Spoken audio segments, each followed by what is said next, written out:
Well, hello. Make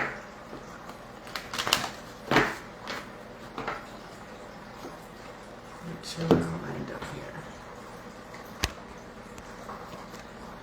I don't know if it sends you guys a notification. I don't think I can tag people when I go live. I need to ask those questions. Somebody who does that more than me. Good evening, y'all. Good evening, good evening. Hello, love. How you doing? I have a space heater behind me. Can you hear me okay, or do I need to turn off my little heater? Let me know. Because I have a fountain over here and a little heater behind me, so if my voice is echoey, then let me know. Hello, mama. Hello, hello. This is the first time I've been on here with my new hair. Everybody look. Oh my goodness. I'm like light and free. Okay, let's see here. I have so much beautiful stuff to share with you tonight. Do you know that as we are speaking, there is a green three-tailed comet that is the closest to Earth that we're going to be able to observe it as we speak right now, between February 1st and February 2nd. So it's unheard of to have a comet with three tails. As far as I understand, it was unheard of to have a green comet. I guess comets are blue and red. I'm just learning about this stuff. So I think that's incredible, and I just wanted to share that. Unprecedented times on planet Earth. You know, well, before I go any further, it's really interesting. I'm very fascinated by this because as I understand and study astrology, I understand that, you know, everything that's out there is in our universe was visible from, was present from the time that anyone observing it on planet Earth was there, right? But some of the planets we could say only became visible to humanity, or only revealed themselves to humanity when humanity was at a consciousness level where it was ready to see something different. So I am wondering about when a entirely new celestial body approaches the Earth, how it affects consciousness on planet Earth, how it affects the living creatures, because everything is connected. As is above, so is below. And so that's really neat to be having something passing the Earth that's never happened before, right? Crazy, right? We've never, apparently this was like, you know, researchers are having to study it because this is outside the scope of what has existed before, or what has been understood before. So, sounds about right, right? Okay, let's tell you what, let's get started with this. Let's go ahead and tone and do some deep breathing together for a second. Take a second and calm down and center. And then I will chat you up today about everything I'm thinking. And I'd love for you guys to share with me as we go along. Share your thoughts and ask questions. And I have really exciting stuff today. I can guarantee you probably never ever heard some I'm going to share with you. Yes. So, I have a third eye bowl today. Can you see that? It's a nice little third eye bowl that fits in my hand. It's a nice bowl. I'm not really sure why I chose the third eye tonight, but this is what my intuition said that we were going to listen to. So, if you would like to join me, go ahead and sit comfy, let your legs relax. If you're going to lay down, you can, but if you're going to sit, just go ahead and relax your hands with your hands up and your palms open. And however your hand relaxes is fine. Some people want to touch fingers together, some people want to relax their hands, just as long as your palms are open. So you're open and receiving. Yes, relax your shoulders. Bring your belly button forward and your shoulders back, heart center forward. Ready? And go ahead and take a big breath in through your nose. Oh, and when we exhale, we're going to do what's called an audible exhale. which means we're going to let ourselves hear ourselves exhale because it is so healing for the body. And guess what? Your own voice, it is consciousness combined with the power of sound. Yes, if you use it to heal your own body, you on fire with the magic. Yes. Limitless, limitless. So when my body hears myself go, then my body says to itself, that's what it feels like, right? Because that's what it hears. Yes, so do it. All right. In through your nose. Let me calm down a little bit so we can have a meditative space. All right, close your eyes. I'll stop being goofy for a minute. And breathe in through your nose. And exhale through your mouth. In through your nose. Out through your mouth. And in through your nose, relaxing your eyes. Out through your mouth. In through your nose, letting your shoulders relax. And your lips smile, and out through your mouth. Wiggle your fingers and your toes. Feel all that healthy circulation from those fresh breaths circulating through your body, through your brain, through your being.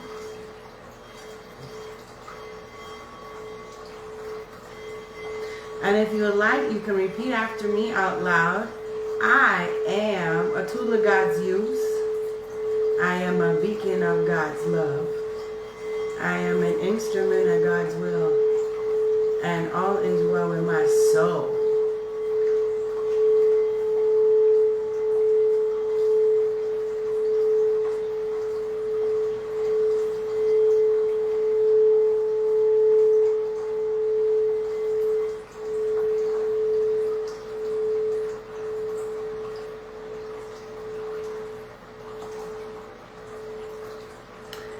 Open your eyes when you are ready. And again, that's for the third eye. That's the third eye chakra.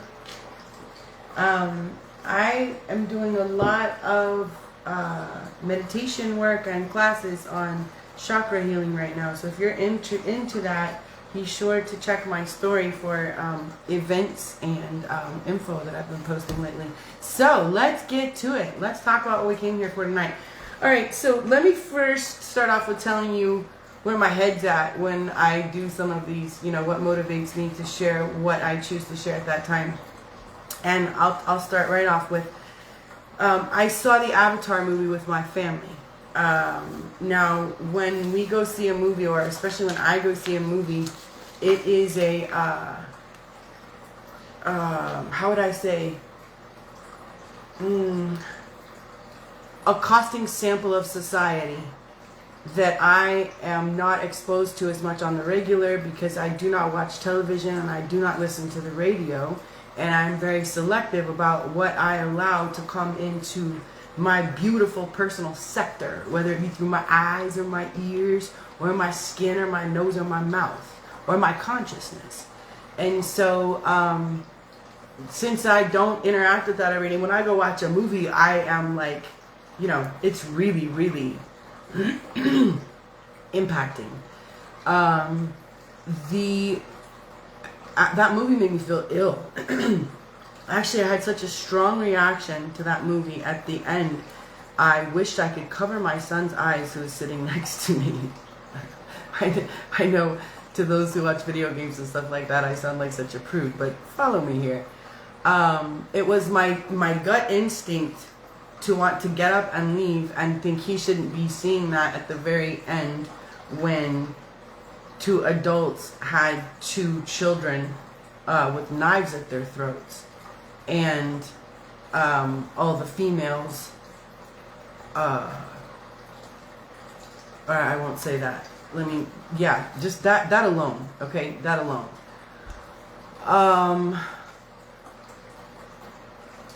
And I'm very aware now of when there are,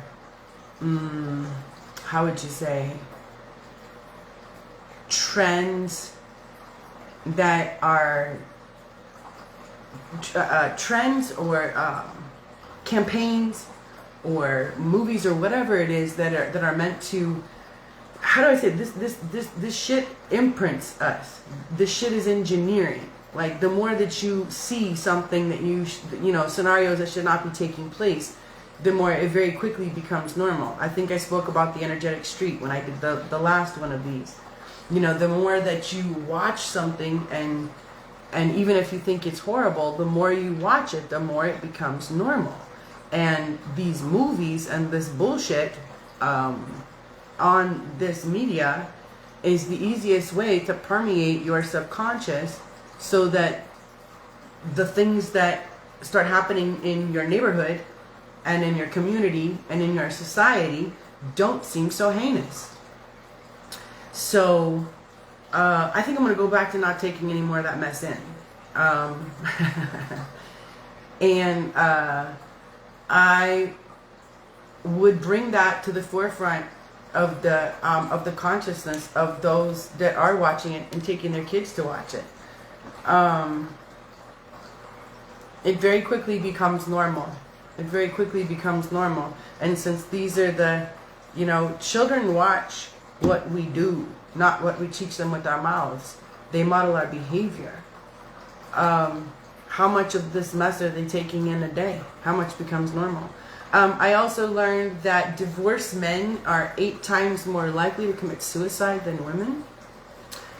I've been studying and taking in stats about boys playing video games, modern day men's health, and if I put it all together, I would say we're experiencing an epic fry out and recalibration of a species that is absolutely absent the connection to self and primarily to the mother.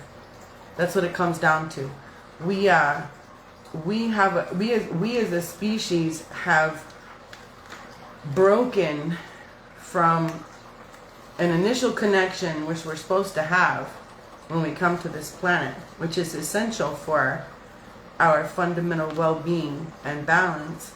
And when we don't have it, we are a very easily manipulated population. We learn how to connect to self and surrounding through our mother.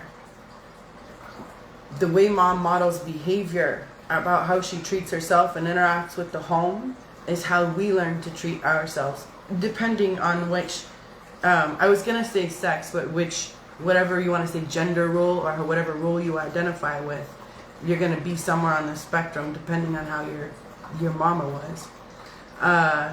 And in older society, mom was present in the home. Today's mama, I'm about to piss a whole lot of people off. Today's mama is too busy earning degrees and wanting to be a warrior goddess, carry a bunch of muscles. She finds that synonymous with empowerment, and be a boss bitch, right? That's today's empowered woman. She's going after it. There doesn't seem to be too much in that equation that has anything to do with connection with the home and with the family.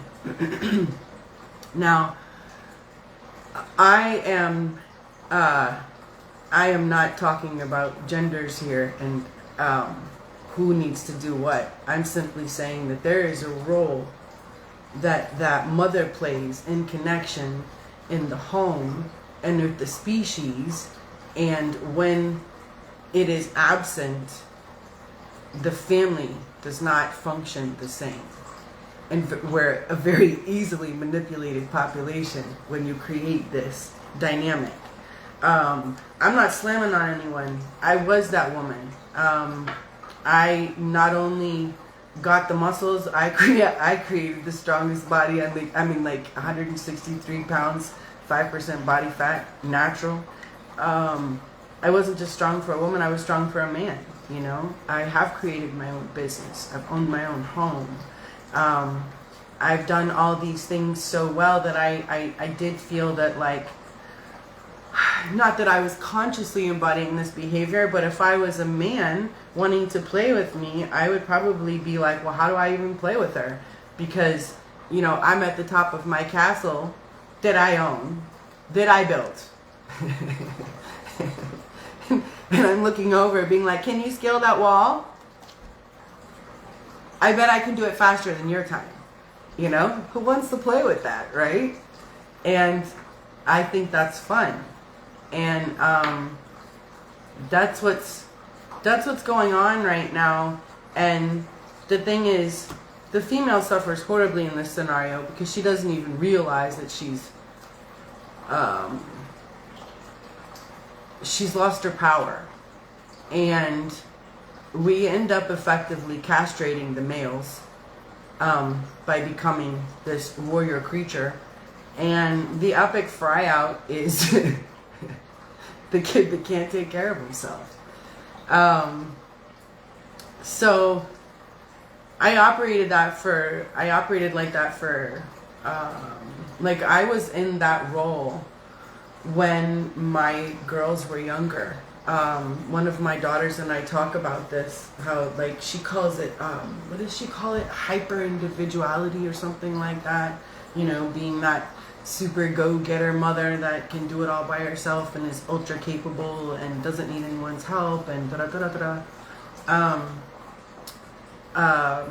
and then, you know, Spirit spoke to me in different ways. I at one point had a back injury, and Spirit told me that my girls at that point, you know, this is a long time ago, that my girls needed a mother and not a drill sergeant father, and that's how I was operating. God pretty much said, I brought you to your knees so you can do it different. I couldn't put on my own socks. I couldn't do everything by myself for a minute, and I had to learn to walk different, to function different, to ask for help, to interact different as a human being and in my home. What I ended up learning at that point was that I was training to compete, and that when I adopted that mindset in the gym, I absolutely took that mindset home. And I functioned like that. And the thing is, I was very efficient in my home, you know, as a single mother of 3 children. I was not balanced, though. I was efficient and effective, but I was not balanced, absolutely.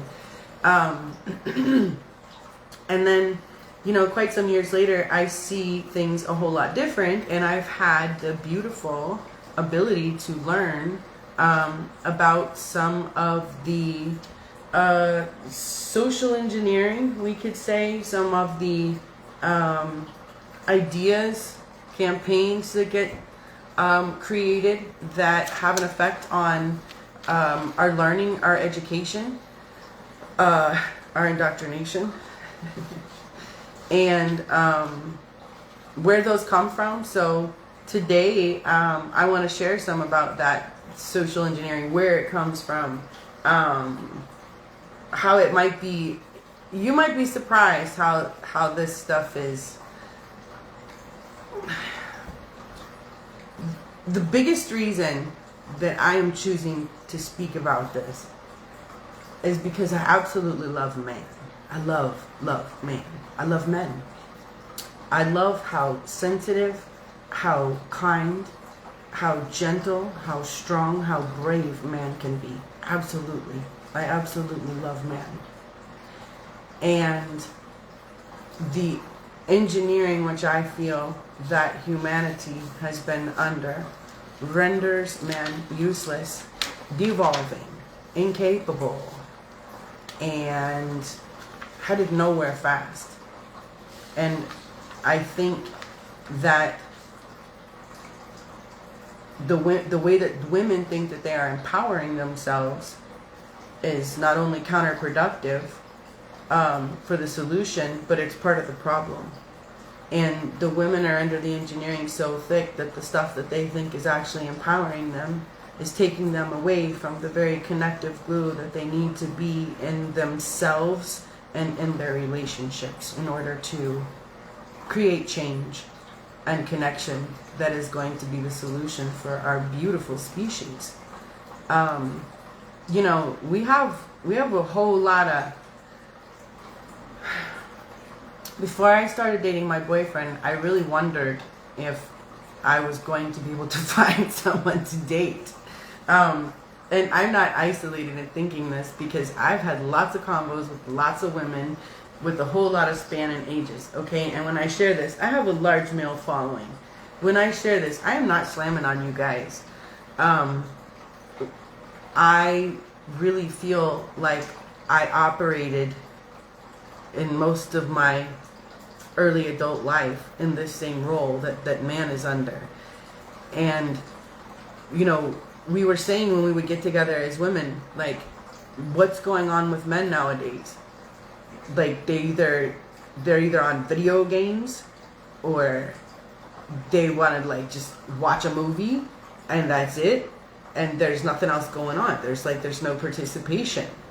And, or, you know, like, when I was first starting to go on the dating thing, right?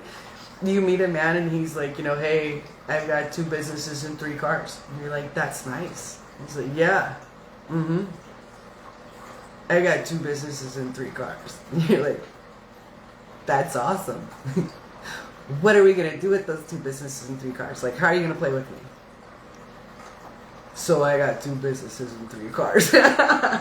And that's it. That's all there is, right? That's all there is. So, we have this, we have all these boys on video games that, yo, if your kid spends the majority of his day on an electronic device, I hope you're ready to have him in your basement as a grown-up. I know that sucks. I know you don't want to hear that. I know you're not happy with me to hear that, but it's the truth. Because he doesn't know basic problem solving, and he doesn't know how to calm himself down. And the more he grows on that device and doesn't learn basic connection with his own body and his own consciousness and his own surroundings, the more fucked he is as a grown-up. It's just the God's honest truth. We're really seeing that now. We're really seeing where these people that have been raised on devices and with a lack of connection are really not doing so well right now. So let's talk about where it comes from. When I say this, when it's funny, I remember, I can't remember what year it was, but I totally identified with the Rosie the Riveter image. You know, she was the image of feminine empowerment, right? And so here I was getting strong, taking care of my own, doing my thing. And so I loved that image, Rosie the Riveter. I did a couple photo shoots, one pregnant and one not pregnant, as Rosie the Riveter.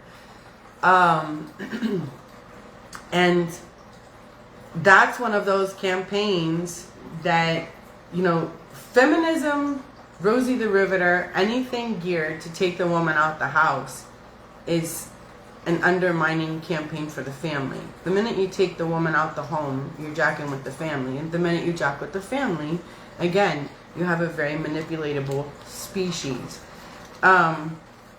Rosie the Riveter and all these things and feminism are, I would say, on the most fundamental level, brainwashing, teaching woman that the most fundamental ways in which she is unique, beautiful, needed,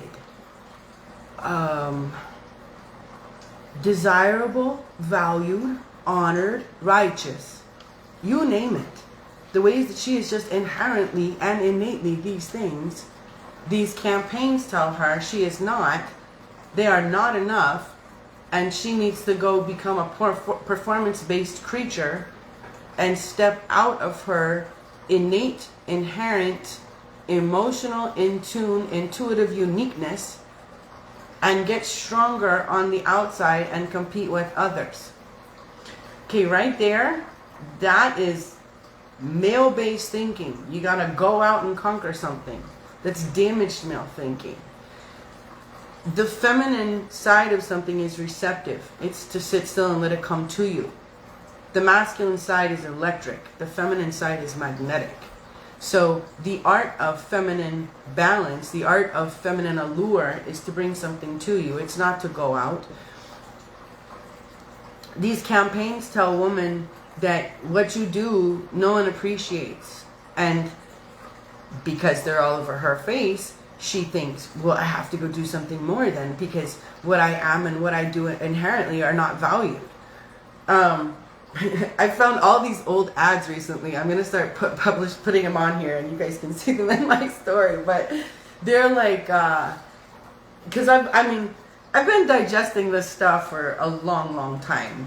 But I've been really paying attention to some of the recent engineering from, let's say, the 50s on, right? There's these, like the ads that say, like, a wife that cleans is a happy wife.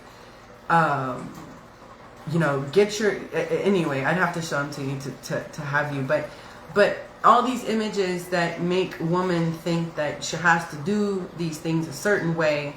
She needs to go outside her home. I'm not saying if you want to be outside the home, that's not okay. I'm saying that whatever, that's not a requirement, right? Anyway, I'm not even getting into what I think. I'm getting into, I just want to talk about this. So, these, I was trying to think of I had another word coming to me.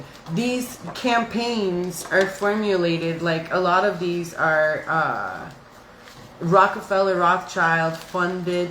Rockefeller Foundation has done an insane amount of studies on women and eugenics. And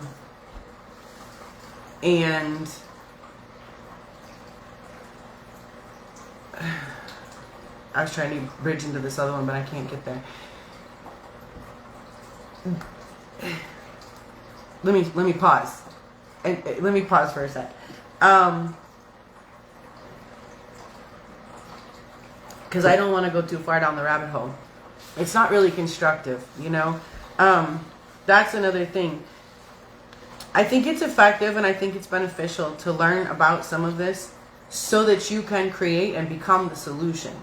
To learn about every problem, every campaign, every social engineering, genetic engineering, manipulation, and campaign that's happened on Earth or is active right now is absolutely thwarting unless you have a solution for it. I heard that there's a station called Rabbit Hole now, something like that, where you can just go down the rabbit hole. If you didn't know, now you know. That's helpful, right? And find out everything under the sun. That's great. If you can go surf that, digest it, and allow it to upgrade and update in your consciousness so that you can act in a beneficial way that serves your health, your well-being, and your harmony, then more power to you. But what most people are doing is finding out a whole lot about all this madness, and it's affecting their health, it's affecting their consciousness, it's affecting their ability to take care of themselves on basic levels. So, I don't think that's beneficial. But, obviously, there's a study by John Calhoun, and I meant to read it again before I got on here, so I could have all my little facts in a row. But to paraphrase, this guy builds it's called Universe 25, and I'll find some information on it. Somebody remind me and I'll link it on here. But he builds this perfect home for rats, and then what ends up happening is the big strong rats become overbearing and dominant of the rats, and so the layer of rats underneath the strong ones, the males, it's too much on their psyche, the males fold. Without the protection and the connection, the females become aggressive, and then they give birth to what they call the next generation. They give birth to what they call, or it might be one generation, but anyway, 1 or 2 generations later, they give birth to what they call the beautiful males. And the beautiful males just want to eat and sleep. They have no desire to be part of the community or to cohabitate or whatever it is that rats do. They want to just go to the food, and and they sleep. And the females are aggressive and the young continue to atrophy. He did it 25 times and he got the same result each time. I find it interesting when I see today's woman wanting to be a warrior goddess and a boss bitch and synonymizing empowerment with muscles and standing in a quote-unquote masculine conquering position. I was reading this meme that someone put up not too long ago, and it has this beautiful little girl with war paint all over her face, and it says, don't teach her to merit, to find a knight, teach her to carry her own sword, or some crap like that. So while they're both carrying swords into battle, who's home teaching the babies how to eat, how to wipe their ass, how to connect to their feelings, how to take care of themselves? See, that's crazy. That's that crazy making crap that makes us think that that's empowerment. And the thing is, that only comes from a woman who doesn't feel safe. I have learned a lot in the last few years about the way that I was raised. I was raised to, when I was in the 5th grade, I wanted to be a fighter pilot. My father, who retired a general, encouraged me to write to my congressman, my senator, and the Department of the Air Force, and the president. And I did. I wrote to them all. And I got answers, I believe, from almost everyone, if I remember correctly. And they all said I could not fly at that time because of my quote-unquote unique childbearing ability. And I remember saying to my dad that that's nothing a hysterectomy wouldn't fix. In the 5th grade, right? That's how I operated. And my parents raised me to drive my own train. And, if someone else wanted to ride with me, well then cool. But figure it out myself, do it myself. And I did that. I did it really well for a while. I actually did it so well that it's not like my train wrecked or anything. I just became horribly lonely. I became horribly lonely. Because I had built what I wanted and had what I wanted, but I didn't have anyone to play with. And I don't know exactly when, but sometime in the last year, and y'all know that my father just passed a few months ago. And his passing has given me such gifts and understanding and respect and reflection that I'm not really ready to get into yet, but just off the top, that's part of the influence here. I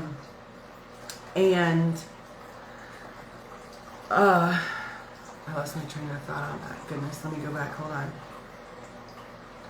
Oh my goodness, I forgot what I was saying completely. In the last year, I have learned that I thought that this was such an empowered way to live, right? But why do you raise girls to grow up and be their own knight if there are good knights out there? The only reason we are raising our girls to do this, to go out and be their own man and to be their own everything, is with the underlying premise that there's not the men out there to do the right thing and be the right guy. Do you see? Do you see that lack consciousness in that premise? It's like one of those things that's there and you don't see it till you're like smacked with it, and it's the way you're operating. But if I think I have to do it myself, and I have to become so strong and so capable and so smart and so energetic and so bested everything because why? There's not someone out there to partner with me? That's the whole premise. Because everyone will let me down. So that very operating and wanting to be a boss bitch affirms that you're never going to have a partner who's truly going to partner with you, because you're operating in the lack mentality that you have to rise up. Because all there are is weak ass men out there. And that's what you'll get. And then wonder why you got one.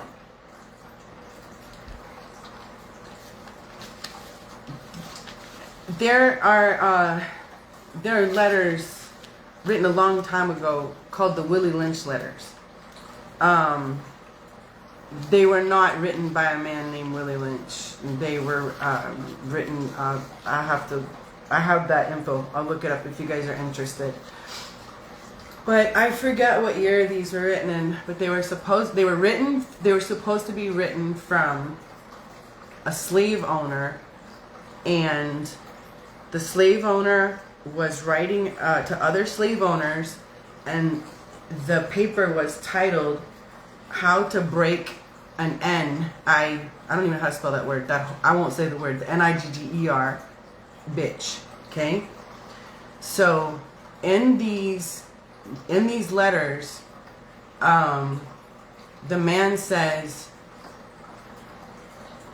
if you take a woman and you take two men that are close to her, that she feels protected and she feels safe with, and you beat them in front of her within inches of their life, preferably her father and her mate, that she will experience a break in her psyche, because she can't deal with that. It's too much.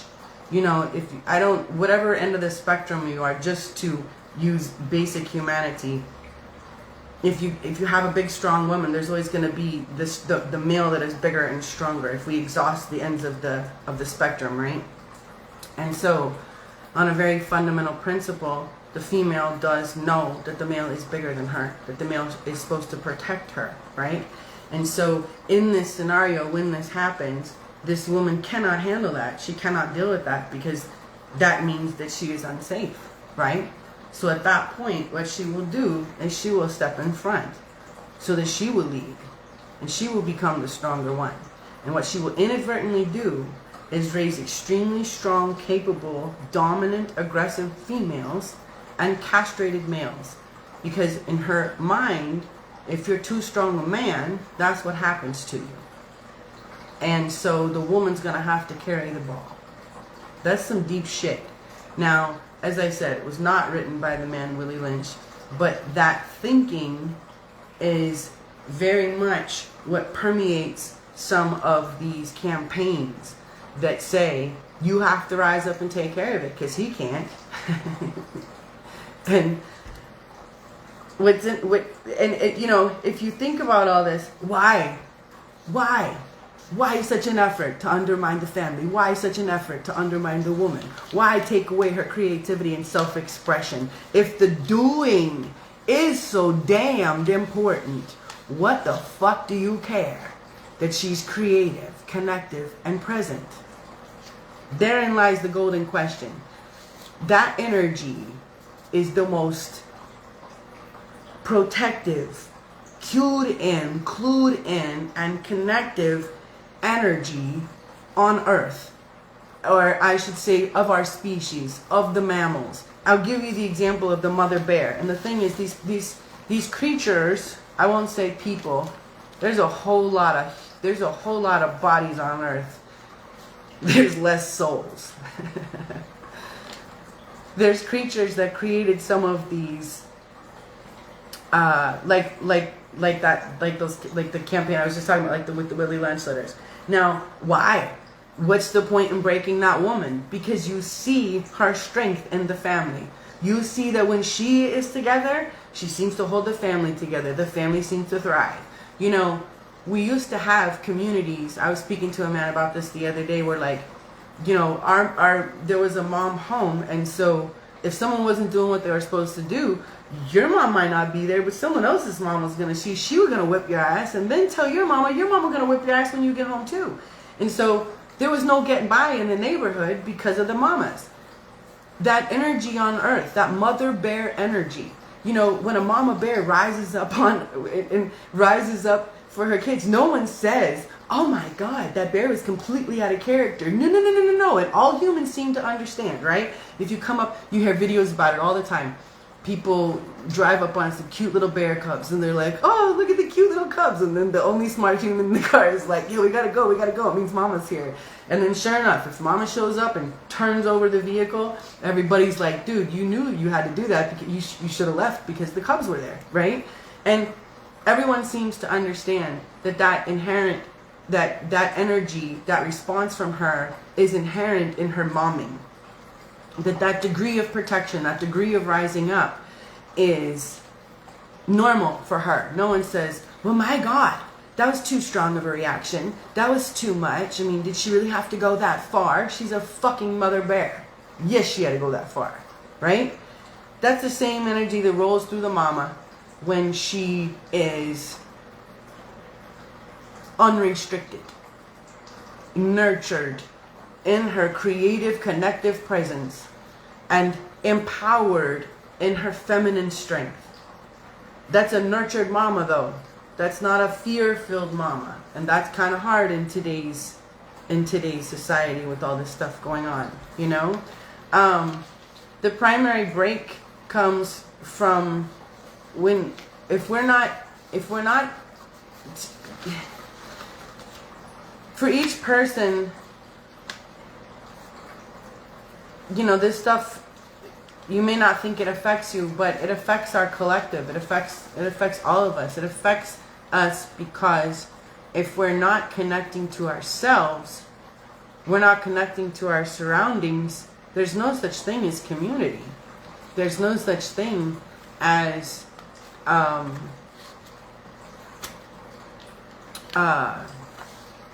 there's no such thing as getting it together. Do you know what I mean? I wanted to tell you, I'm looking for one of my notes because I wanted to tell you, so this is modern day stuff I've been talking to you from like the 50s on. You know, these are new day things. Like, well, the Willie Lynch letters were written, I think, early 1900s, if I remember correctly. I'm not quite sure. But check this out. Okay, so there,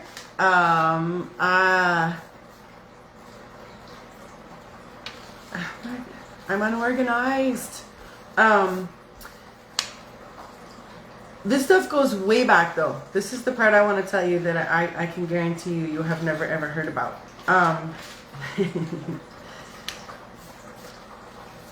I learned recently, I have recently been studying about a 1967. In 1967, his name is Raphael Patai. I don't know if I'm saying that right. He's an Oxford scholar. And he came across a reference for the wife of God in the Book of Kings. That Yahweh that Yahweh ruled with his wife. Okay? And so that was the start of a whole bunch of exploration that has gone back since. And it turns out that before Yahweh was deemed Yahweh, which the Yahwists were Jewish. And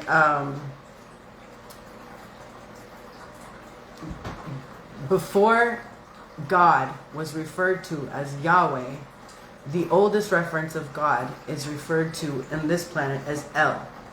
And El had a wife, and her name was Asherah, the wife of God. They served together. The Israelites. She's worshipped, or depicted rather, as being, what's the word I'm looking for? Her symbol is of sacred trees. She is her. They would. I'm stuttering on my words. They would erect totems of trees. there's a story, there's a book written by the man who was the personal staff bearer for Moses, and he tells the story that Moses wasn't leading the Israelites around the promised land for 40 years. Actually, Miriam was leading them, and at that point Miriam still worshipped, and that those followers still worshipped Father God and Mother God. And that was when Moses imprisoned Miriam.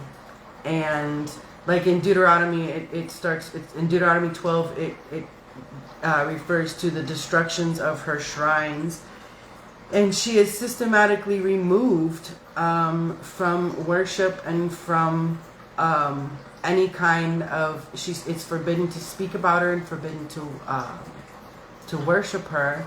And then when those Jews who call themselves Hebrews get around to writing the Bible, they write her out. Absolutely write her out. Write out the mother. Like, that's even possible. Is that not the craziest thing you've ever heard? So I am fascinated by this. Absolutely fascinated.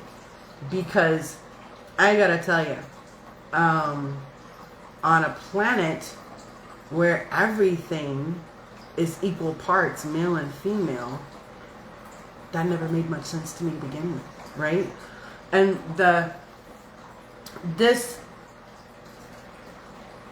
being in human form here, as I understand, is the harmony of the mind and the body, which is the marrying of the female and the male parts of self, the consciousness and the body. Yes. So we have to be cluing into our feeling body and our feeling thinking, which are two separate things, and learning to harmonize those in order to grow into perfect health. I want to say that, I'm sorry, in order to live in good health. We can live in really, really, really good health. So I am fascinated by this. The big reason I want to share tonight is I do a lot of work with people wanting to live better, feel better, you know. Sometimes it's lose weight, sometimes it's get along better with their family, sometimes it's heal from family trauma, whatever. But we've got a lot of stuff coming out right now, coming out in the news, coming out with information, and there can be an absolute and total overload right now if you don't create some fundamental connection and calm with yourself. And if you just want to go to war with everything and you think manning up on it all is the answer, it's gonna backfire. There's a beautiful girl on here, I don't know if she's on here right now, that she and I have worked together over the years, and she was just telling me that she realizes in order to parent her kids, she is going to have to get in touch with that young part of herself that she never allowed to heal. When she lost a lot of weight, like 100 pounds. And when she did that, that was the focus about being very regimented. And then after that, she threw herself into rigorously demanding physical arts like Brazilian Jiu-Jitsu. And so she was distracted and entertained and evolving and moving forward, but still not paying attention to the small parts of self that were screaming out for healing. I did the same thing. I started training to compete the week I got sober. It was the one thing that my program of recovery suggested I not do. They said it was too rigorous, but I was like, I have a whole lot of empty space in my head and in my life if I'm not trying to remember who I lied to, where I hid my bottles, where they're not hidden, blah, blah, blah. I need something to fill my headspace. So I started into that right when I got sober. I went professional 2 years later, and that was my way of operating for a really long time. Like I said, I was very successful there. You know, I could stay sober, I could have good energy, my body was healthy, but I was very much operating in one aspect of self. And then, as I said, like that time that I was talking about in the beginning, I just went to the gym and my back felt tight. That was all. I mean, like, at this time, those of you who've been here with me for a long time, you'll remember, like, this is when I was, like, jump squatting 135 pounds. Do you know what I mean? Like, I would hold 135 over my head and, like, walking lunge and stuff. So, I was hella strong. And my back was amazing. My core was incredible. And, I just felt tight, like I couldn't move. And so I leaned over one of those hyperextension things, and when I got up, I couldn't walk. And I couldn't carry my water, and I couldn't carry my bag. And I was like, what the? And I had to ask for help. And I ended up having to go to the hospital, and they told me I had a bulging disc between L4 and L5, and I was going to have surgery. I said, thank you. And I went home to heal myself. And I literally, like I said in the beginning, I couldn't put on my underwear. I couldn't put on my socks.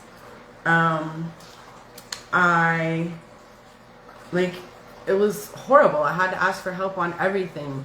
I was doing a lot of training then still, so I had to go see clients, and I would just be like standing there and like, I was just lame. And everybody was so loving with me and so kind and wanted to help me, and I didn't know how to receive help at all.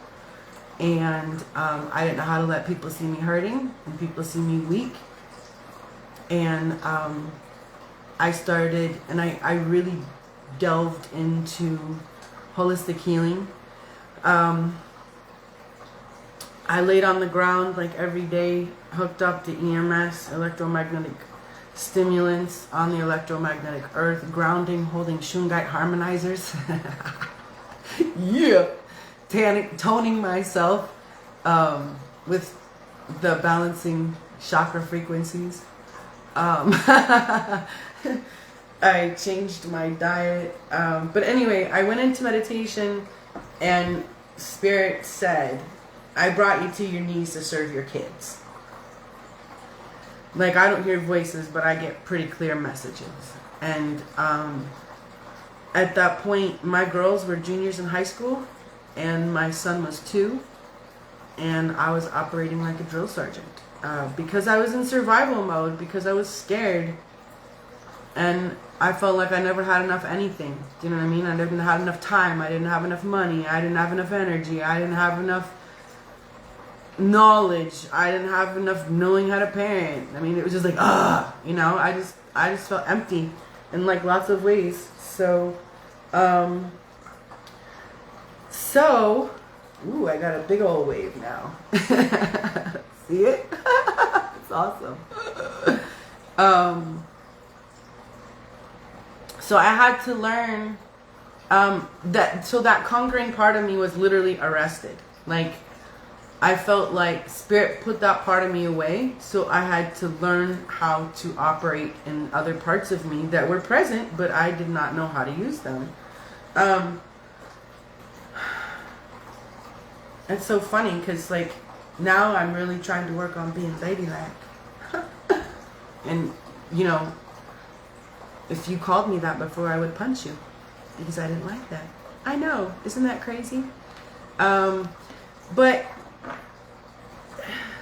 I feel like I lost my train of thought there. I ended up having, that's what I was going to say. So without that outlet of going to bodybuild and be so crazy strong, I was forced to meet myself in different ways, and that's when I got little. That's what I was going to say. I'm so glad I came back on track. I met, I'd say, 5-year-old Heather. And I basically told her that I loved her and that I thought she was amazing. She wasn't too much for me. And I was going to let her come to my house and grow up with my son. And then in my mind's eye, I saw her kneel next to my son, who was kneeling in my mind's eye, and he was 2 and she was 5. I was 5.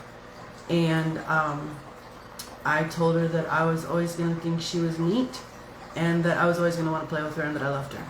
And it just moved something in me. And then basically, I guess I gave consent to open a spiritual process. I mean, there's no other way to put what happened with me. I got little. I felt like I was little, like to the degree that I had to tell my kids. There was a time, I mean, I will never forget this. I was 163 pounds. I was like 6.5% body fat. I was so freaking functional. I was a badass athlete. I'm still amazing, but oh my gosh. So I remember I was too afraid to go to Walmart one day because I was allowing myself to be in this process. Like, I was allowing myself to feel small. And the highlight of my day was when I got to play with my son outside in the leaves. And I really looked forward to that. I really liked playing with him outside in the leaves. And just being little and it feeling so carefree. And then, you know, I still had to handle my day and stuff and like act like a grown up. I know how crazy I sound. I don't even care. Made it through. So I would allow myself to feel this way. It's one of those things that's like, you know, if you're lucky, you'll experience a time in your life when spirit comes a knocking and you are at a T in the road with meet your motherfucking healing or don't. And if you're really if you choose to meet it, then it'll be the most spiritual shit show you've ever experienced. And you'll be fucking amazing on the other side for it. And you'll never regret doing it. And each time you do it, you'll have more trust in the process and more faith that it is supposed to be that crazy Uranus ride. And it's all like it's supposed to be. You'll just have trust in the process. And so this was the first time, though. And so I felt like I was having a freaking break in my psyche, bad acid trip, what the hell is going on type shit. So I remember I was just like, but what I'm trying to say is like, it was like the healing is here. You can feel it, Heather, you can heal it, or you can try to shut it down again like you've been doing your whole life, but you're going to stay stuck here. And I was, for some reason, I could tell like that was the real deal. And so I was like, well, game on. So I felt little. In this big ass body, I felt little and scared and so vulnerable and not able to tap into that huge conquering part of myself that I had hidden in my whole life. Like, I mean, I built a body that you don't even have to say shit. People are just like, it wasn't me when I walk in. And so I remember one time, so I had told the girls that I was going through this process where I felt little, and they were wonderfully supportive. I have amazing children. And I remember one night I was afraid to go to Walmart. I just was afraid to go out the house. It was completely unlike me. It was horrible. And so I remember I was looking at the mirror and I'm like, Heather, you're jacked. You're diesel. Like, you can jack up anybody you want. Just act like you're big. Go to Walmart. You can be little when you get home. And so I did. So I like pretended I was big and like, you know, because I'm the only driving adult in the house. And so we had to go to Walmart and I came home and it was cute because I remember one of my daughters was like, it's okay, Mom. You know, you can be little when you get home. Don't get me wrong. I was still handling my business and stuff in my house. But I was allowing myself to really feel, I assume now, the childlike vulnerability that I experienced as a child that I learned very early on to put away. And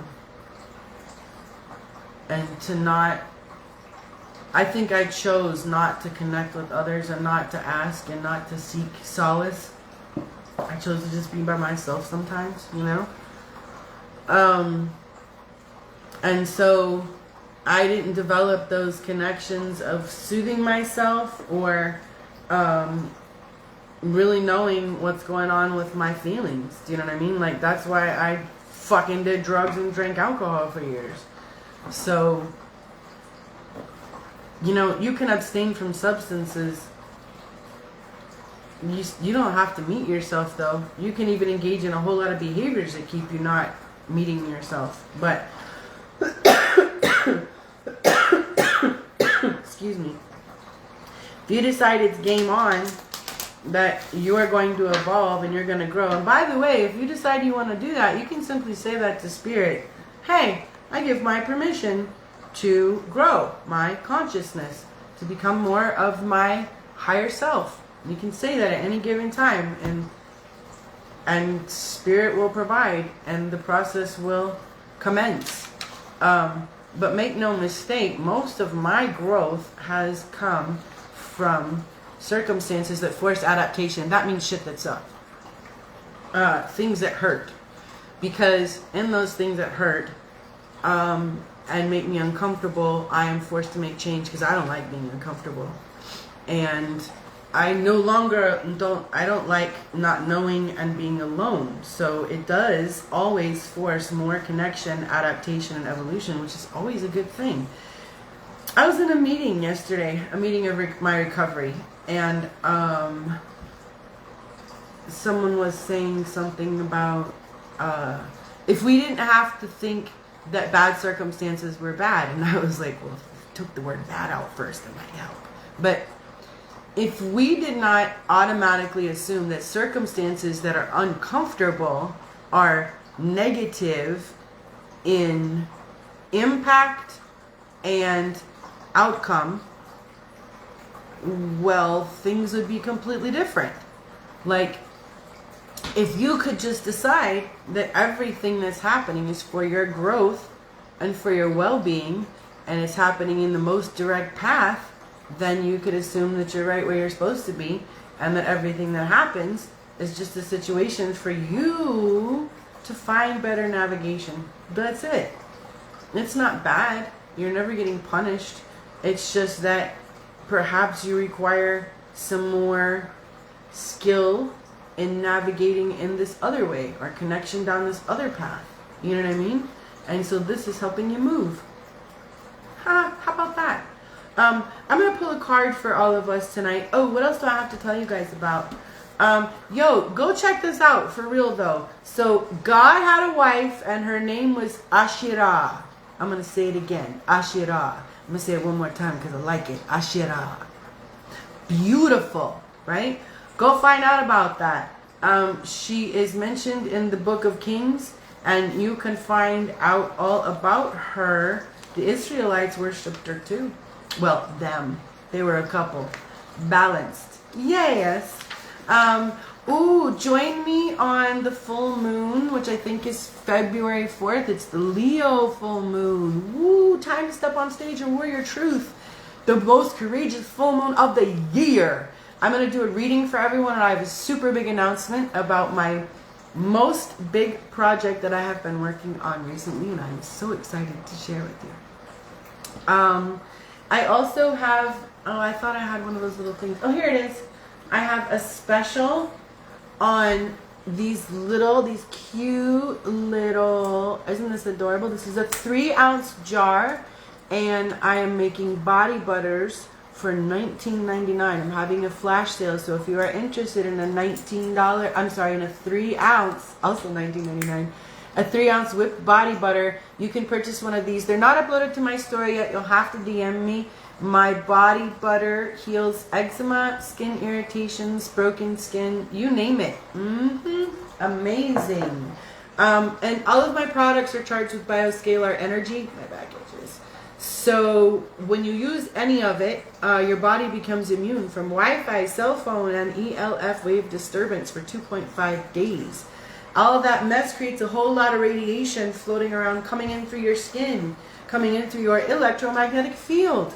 So you want to say, no thank you, I like what I got and I want to hone what's in me and then make it better? Yes. So you can use some of my products. I'll put the link on this post when I get off. Let me make myself a note. And I'm going to pull you a card, and I'm also going to tell you that get hemp oil and Dead Sea salt. I will, in fact, I will make Dead Sea salt scrubs. Yes. I have bath salts right now that are amazing. But I will check into hemp oil. Thank you for that. That's lovely. Let's see here. I also have a wonderful opportunity for anyone who wants to get certified as a life coach. If you would like to become a life coach or take part in life coaching amazingness, send me a message. We're kicking that off very soon, and then the environment for everyone to get together and be in coaching groups will be available in the middle of May. But the deal is, if you this is hands-on or we could call it on-the-job training. You have to learn my way before you can teach someone else, because guess what, chicken butt, but I wasn't gonna say that. I understand that really the only way you learn is by observing others' behavior.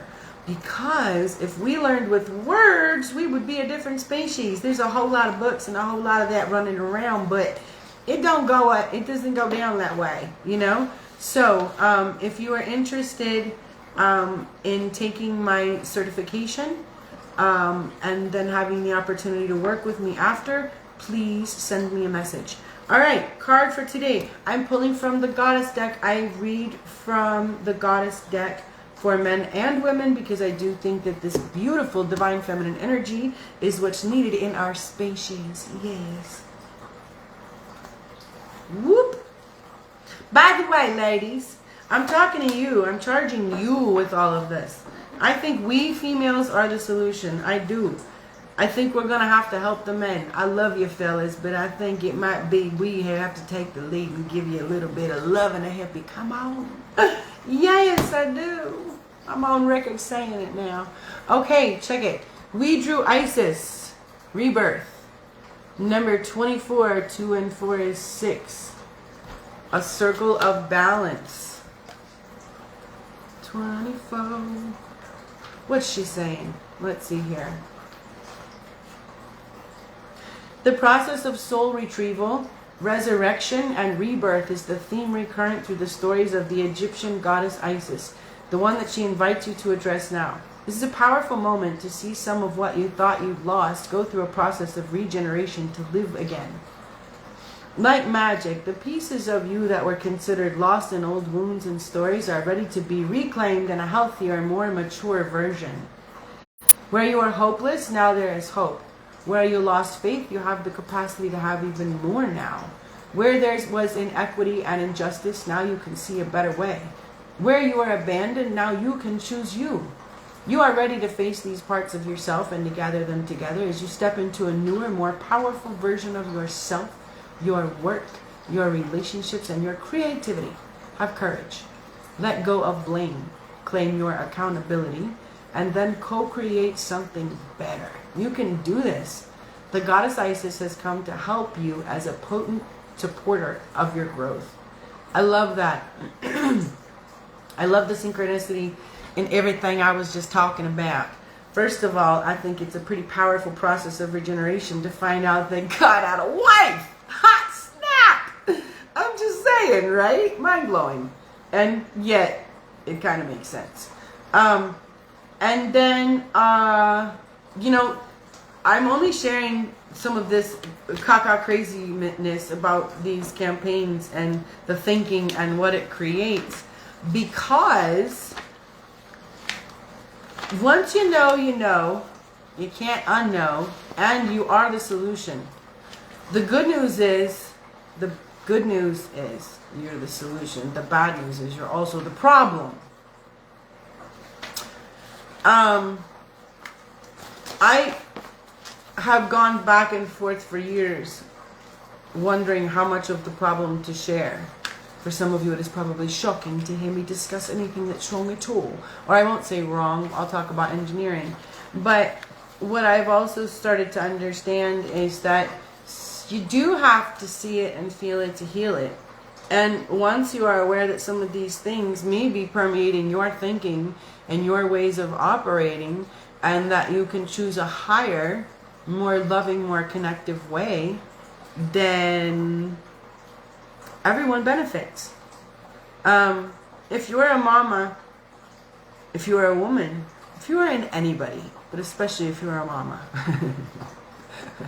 I cannot encourage you enough to start your day by yourself for just a little bit, just a few minutes first thing in the day, affirming that you are a beautiful child of God, you are connected to all that is, that you are creative and safe and calm and beautiful and fertile and all things that make you feel warm and fuzzy inside.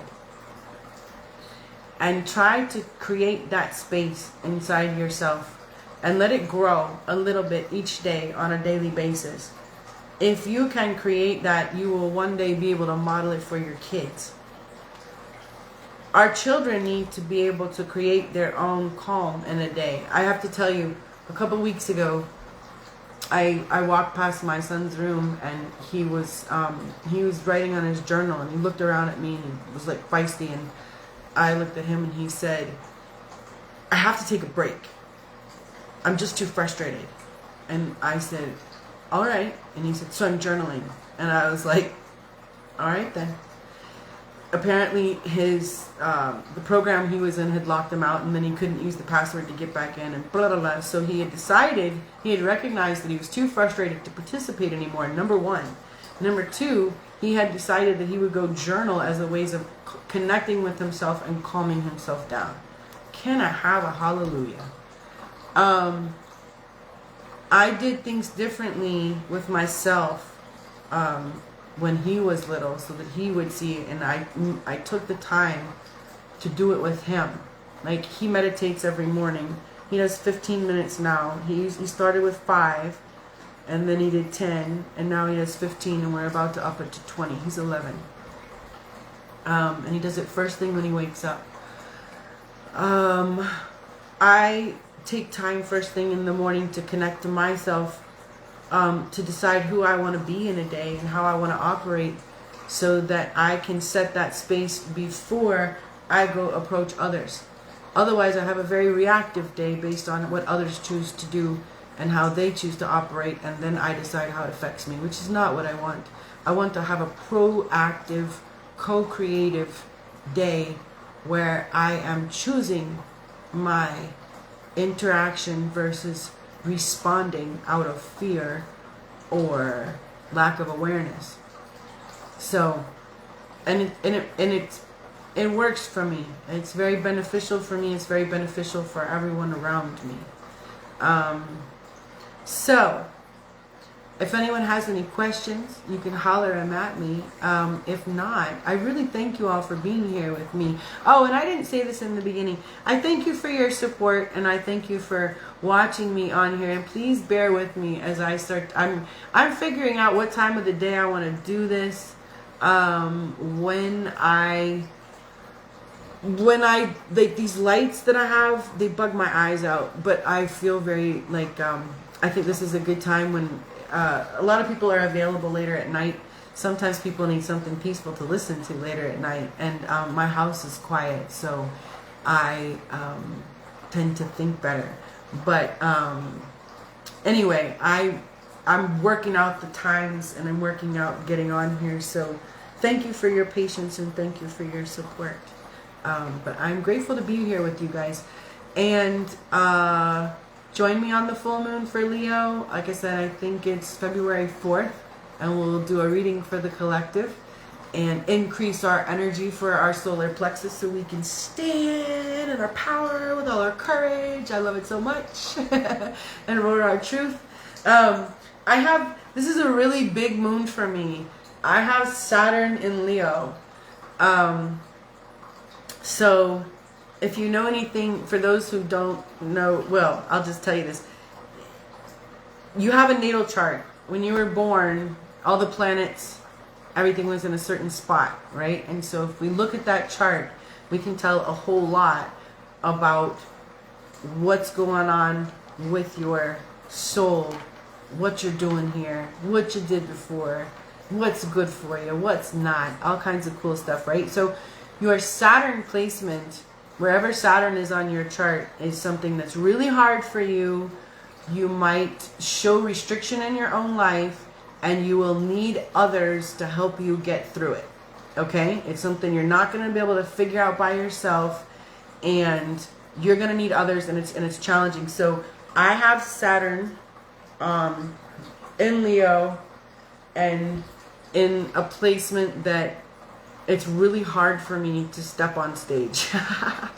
It's very hard for me to do things publicly, and yet I have all the support and encouragement now that I can possibly imagine. I mean, I literally have people like, well, I just have more support than ever, and it's still challenging, but I'm realizing that, like, I'm gonna do it. I'm gonna step on stage. I'm gonna roar my mighty truth. I'm gonna use my courage. I mean, like, just do it, right? So I am launching new projects on this full moon, and allowing myself to really be seen and be big, and it is terrifying for me. So scary. So funny. But I don't want to check out, you know, like, eons later, I look back and wish I had done something differently, that I had been more brave and more courageous. I would rather look back and say, man, I should have backed off the gas pedal a little, you know what I mean? Or maybe I should have been a little less imaginative. But I definitely don't want to, I want to use it. I want to really embody all this energy, like all this stuff on Earth right now, the Uranian placements, and we're having nodal aspects, nodal nodal squares, which means like karma's being served up and destiny's being presented. And with that, I want to step into mine, you know? I really want to get what I came for. I really want to do the do. I really want to grab all I can and expand. I'm getting excited about the stuff that used to feel like a pit in my stomach and make me want to puke. But that's how I have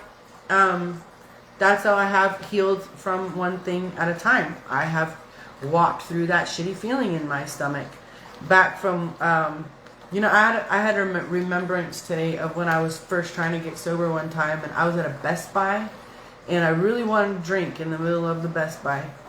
And I wanted to drink so bad I was sweating. And I remember I walked to the bathroom, and I pulled a paper towel out of the thing, and I put it on the floor, and I got on my knees, and I said a prayer asking Spirit to take away the want to drink. And I felt like I was going to puke, and it was just so hard. It was so hard not to just give some bullshit excuse right then and go out and drink.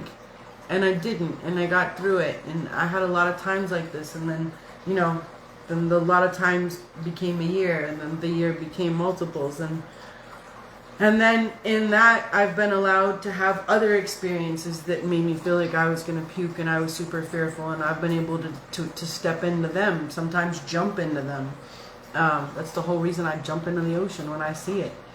So I'm grateful today to be in a place where I am willing to really step into the sunlight, and if I puke, I puke. I mean, what are you gonna do? You know, I'm down with trying. So yo, please subscribe to my YouTube channel. Thank you so much for being here with me this evening, and thank you for joining me. Blessings to your family. Take some time to love on yourself. That way we can do the do and be who we want to be. I love you. I love you. I love you. Thank you for being here.